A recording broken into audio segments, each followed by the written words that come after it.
Hey guys, Dig here from Chesty Trains. I know it's been a while. I don't know the better of probably like 3 to 4 months since my last video.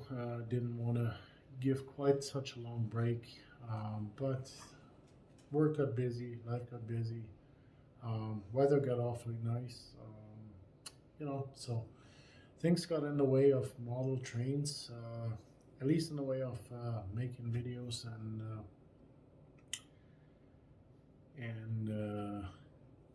showing you guys new trains or trains in general. But there was a couple comments on my YouTube channel that videos are being missed. I did a few shorts in between, just mostly of the dogs too, because I take them for a walk every day, at least once, a lot of times 2 times. And was the weather so nice and things happening, I just never got around to put a video together. So I thought I'd take the time and make a new video, a new update. Won't be able to show you guys everything that kind of went on, but one thing I want, or one locomotive I want, or 2 locomotives I wanted to show you. Maybe I show 3, I don't know. I wanted to put some footage still in from the last Germany trip in December. Another Germany trip coming up in about 3 weeks. And after that, from that trip too, I'll bring back a bunch of stuff again from Germany and trains. So what else is new? Bought a few trains, got them shipped here. With the Euro exchange, it's getting awfully expensive. I don't know what it is right now, $1.45 Canadian to a euro. But I still add to the collection, and haven't done much in the train room. Hence, I'm sitting in the kitchen. I brought the stuff back from the Super Train show, like a model train show we had here in April in Calgary, and brought the stuff back in bags and boxes and just shoved it into the train room. And now I can barely get into the train room, never mind running anything on the track, just because there's so much stuff standing around, laying around, from cleaning up and organizing, and so what shall I say? Now we're doing a video on the kitchen table, and I show you guys a couple of new locomotives I added, and I think you're gonna like them. I like them a lot. Both are very, very nice, very good sound, and have the new Zemo decoders, or the Zemo decoders, Zemo sound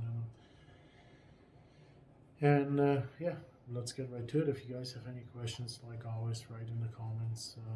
If you need to know something, if you have any questions to any of the locomotives, or anything else that you've seen on my channel, just write it in the comments. I try to reply. I usually read all the comments, like the comments.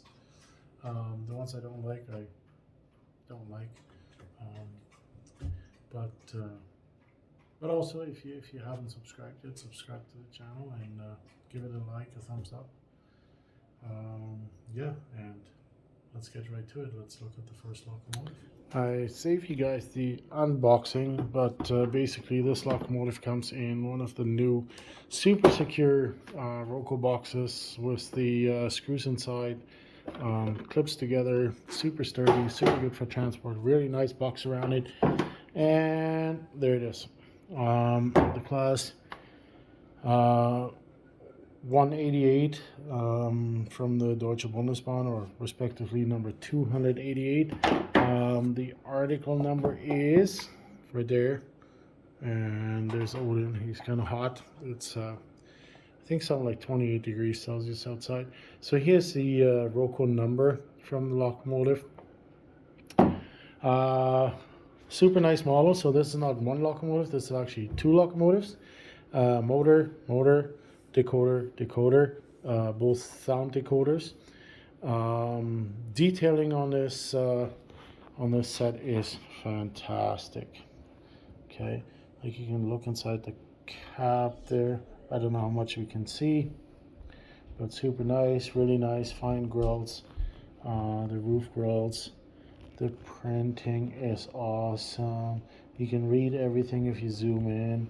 I don't want to go too close, and you can't. Then it kind of gets fuzzy. On this locomotive too, against all odds, like it's not like it has a ton of add-on parts. Everything is pre-done from Roco. There's the for the front here, the hoses and stuff can still be added. You can put different couplers on. The units are permanently coupled together. You can see there's hoses in between, some detail and some cables going from one to the other down here. So it's really cool. I really like it. The detail on the interior is great too. But with these windows that are in here, you can't see much detail anyways on the interior. Headlights are really nice, and I think overall it's a very good model, and it was about time somebody made a nice detailed model like this of this locomotive. Like I said, sound and sound. In both locomotives, there's sound. Now hang on, yeah, I gotta maybe steal the boxes. Let's see, will this work? No, you're gonna fall over. Aren't you? Yeah, I'm so sophisticated here. I even have a proper stand for my camera. Kind of like that. So it's resting right now on just on the roller stand. You know, the sound is superb. You know, if I just take the short whistle, long whistle, right? It's very loud. Just because I put up the volume to max now. And the nice thing is with the Z21, you can do that so easily. You don't have to program CVs or anything. You can just go into the program, the locomotive, and then up the sound to up to, I think, like 200% or something. It has a whole gamut of functions. Now, with this being said, is there's different ways of programming it. You can program it to be two locomotives, two individual locomotives.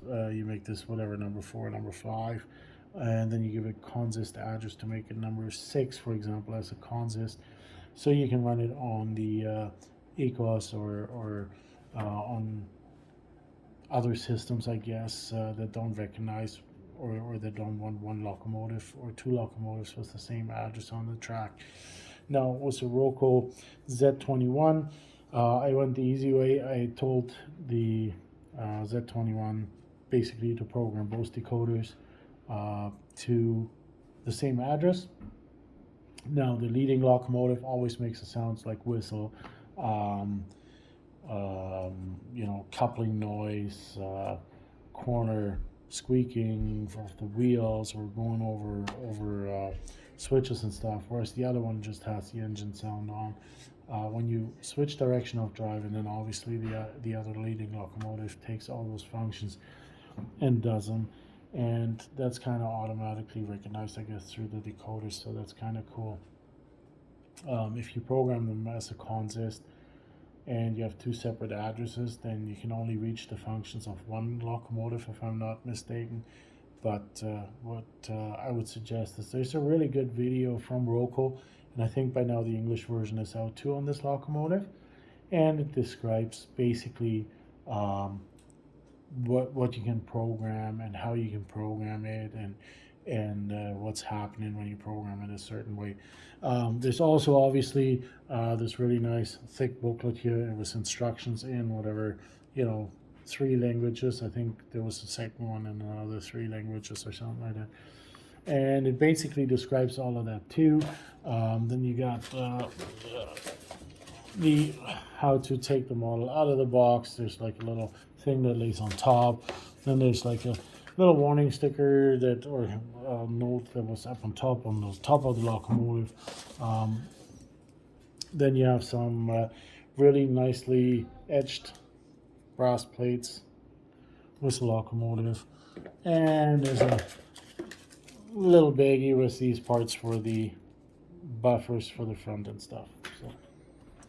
So took it off the roller stand for now.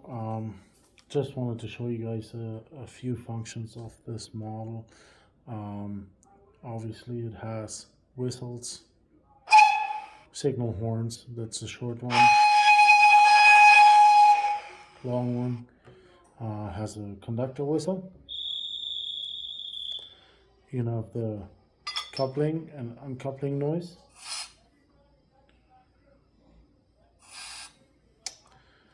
It has the fans, cooling fans. And now the light functions. Probably gonna be better off here. Hang on, I'm just gonna turn a little bit the light off here. I don't know if that's dark enough or not. Let's see. So you can see here that the cab lighting comes on and off on both sides at the same time. Since I programmed it on one address, so both decoders and both locomotives have the same address. The engine room lighting, and then we also have the instrument cluster lighting. There you can see that, yes. So very nicely, whole bunch of gauges come on, light up, and of course on the other side too. Turn on, turn off.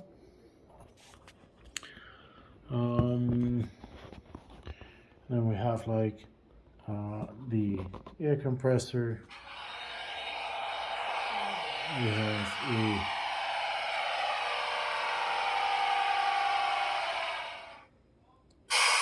safety valve, sanding, and the door opening and closing of the driver's cab. The sound now, I would have to put it back on the roller stand, but this is the diesel startup.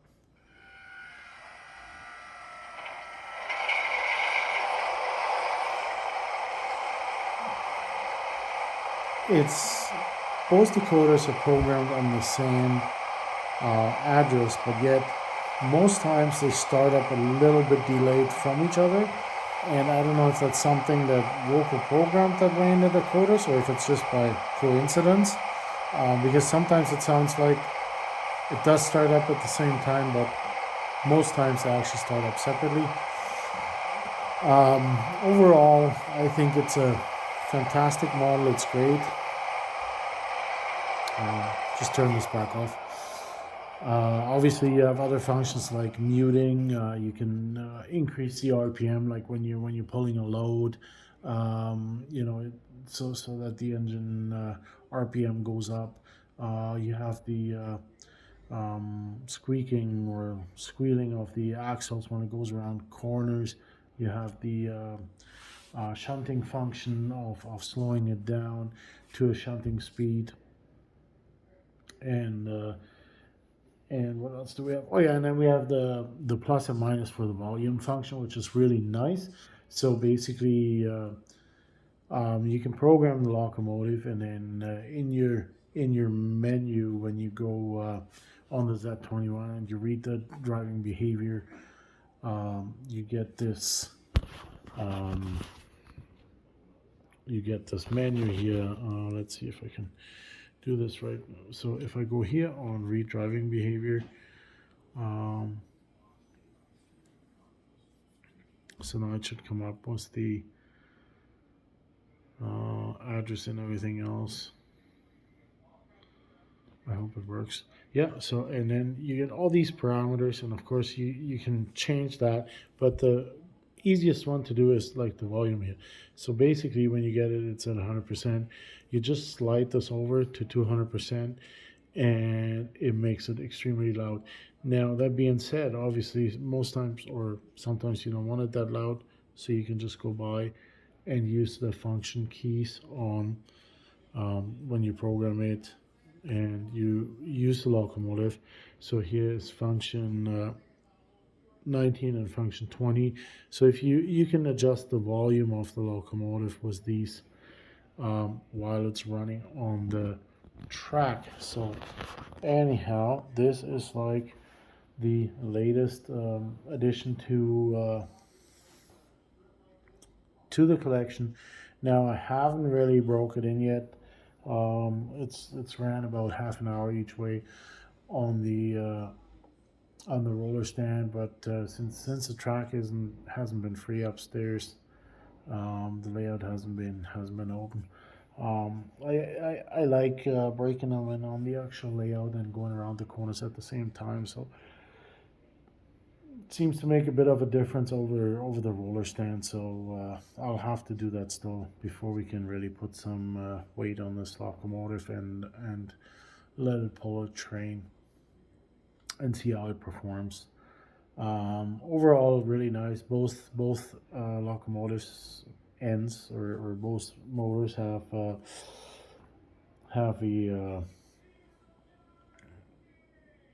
buffer in there, like drawing a blank here. So when it goes over switches and stuff, you don't lose the sound, which is really nice. And of course, I mean, for the price it should have that, but at the same time, really, for the price you're buying it, you're getting two locomotives at the same time, and it's really quiet. Even when it runs on the roller stand, like it runs really smooth and really quiet. So we'll make a running video of it at a later point. Let's see what else we got. Yeah, and then I guess you all remember, I got the Vectron and the Wir brennen für das, was wir tun, from TXL Logistics, I think it's called. And but then I noticed there's another one that you can have, and so I kind of had to go by and get this one as well. That's basically the Taurus model. Very nice multi voltage locomotive. Has 3 pantographs for several areas where it can be used. Well, I don't know if this is too blinding. Again, full sound version. And I have to go here into the Z21 and see if I can call it up. So yeah, so this is a really nice model. Comes, of course, all sorts of sound functions. Again, it's a model where you can adjust the volume of the sound. I like setting them always at 200%. That way I can always make them more quiet when I need to.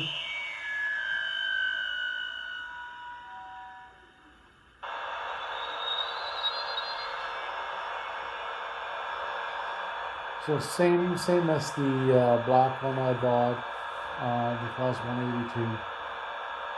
Super nice sound from Roco or Zumo in this locomotive. And of course it has like headlights, it has high beam, you can turn off the lights on the ends that are not in use. The only thing I'm a little bit disappointed, it should have had cab lighting, and but it doesn't. But overall, a great model. I really like it. Again, I just programmed it not too long ago. Haven't really broke it in. It's got to run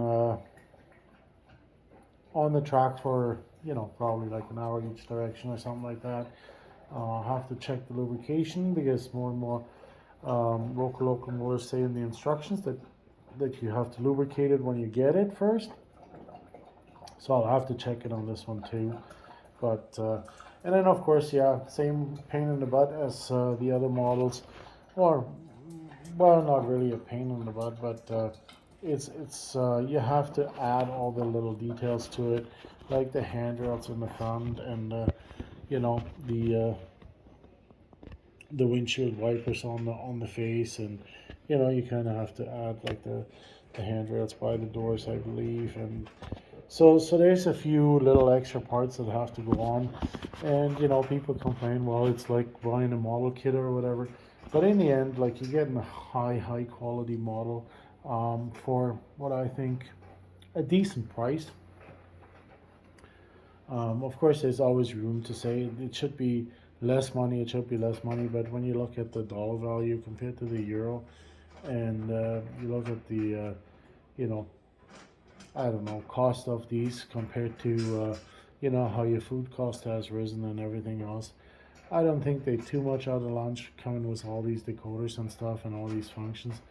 But like I said, like, if you have 32 sound slots you can use, why not use 32 sound slots? Why not put some more station announcements, some shunting radio functions, some different shunting lights or something like newer models have now, where have different countries shunting lights, and kind of put something like that in there, and make people happy. I mean, it doesn't cost you anything to put a couple more sounds on these things, so that will be the only minus to the Roco Zemos lately, is skimping out on the function slots. Like, they have lots available, why not utilize them? Seems to make no sense. The running wise, I haven't been disappointed by any of the Rocos. Really, like, when you let them run for 45 minutes to an hour in each direction at about half to three quarters speed, and you do that really diligently and just let them cruise around, they actually become really quiet. And I've heard many people complain, yeah, it's too noisy, it's too loud, and you literally see them take these out of the box, put them on the track, run 5 laps around the track, and then put cars on them. There seems to be something to really letting them run and really letting them work in while they're not on the load. So I highly recommend it. I don't have any problems with them being too noisy or something. I cannot hear the motors over the sound, or besides the sound. Of course, I mean, if I go close enough, you probably can if you have this thing run right by your ear. But it might just be the wheels on the track making that noise, or the wheels themselves in the buoys or something. So in general, I must say right now, over Tricks and even Pico, Roco is definitely my favorite locomotive, and my favorite manufacturer of choice for these locomotives. Even though ESU offers more functions, and ESU offers more electronics inside, and a little bit more light functions, like flashing off the brakes, that sparks or whatever underneath, and but moving pantographs up and down. Those things are all things that you know also increase the risk of having a recall or having something fail. And you know I much rather listen to the sound functions, because most times I'm not even close enough to see that there's sparks in the bogies or something like that. So the pantograph lifting up and down, if you have catenary and you really want to run the pantograph on the wire, and you're not consistent enough with the height and the distance, you run into the danger of damaging that servo motor that's lifting it up and down. So I don't know how practical that is really. So yeah, that's just my 5 cents to these locomotives. There's a couple other locomotives that maybe put them on the table and do a little flyover that just recently got added, and by no means they all new. I bought some used ones too. So yeah, so let's have a look. A few more locomotives. There's a class 111. Just put a decoder into it. Haven't really run it much yet. And then we have a class 110 with the crease in the nose. Very nice locomotive, Roco model with sound, factory sound, very nice. And here we have another Vectron. This one came from Modellbahn Union, and was this EGP paint scheme. So these are the locomotives that pull the container trains into Germany, I guess, that come from China. So there's basically now a land-based service for container freight from China to Germany, Europe. Here we have the 182 from TX Logistics. What is it? I don't know, can't read. Anyways, there's that one we just looked at and heard the sound functions, and then here, of course, is the class 288. Beautiful locomotive, beautiful. Looks really, really good. So yeah, so that's them. There's a few more, but we'll worry about them next time. Yeah, hey guys, so that's it for today. Just a little update video of the different new additions I got, and you know, especially that V288, the double locomotive. You know, I don't want to go into the history of how it was built to pull railguns or something like that. That's all stuff you guys can read up and research. It's an Air 4 locomotive there in the 288. I'm sure Roco will release a 188 in green, probably still, maybe even the one in camouflage or in gray. And then you guys can decide which ones you want to buy or which one you want to have and add to your collection. Anyways, I hope that this break won't be as long as the last one until I make the next video. But also I'm going to Germany, so I don't know, I've never tried this being live. We're posting this short videos right off my phone that was content like these ones, like not the shorts, but the short videos. So I might just try that, so I keep posting updates for you guys. And yeah, and then I see you guys soon, so take care. Thank you very much for watching. Like and subscribe if you want, and see you soon. Bye.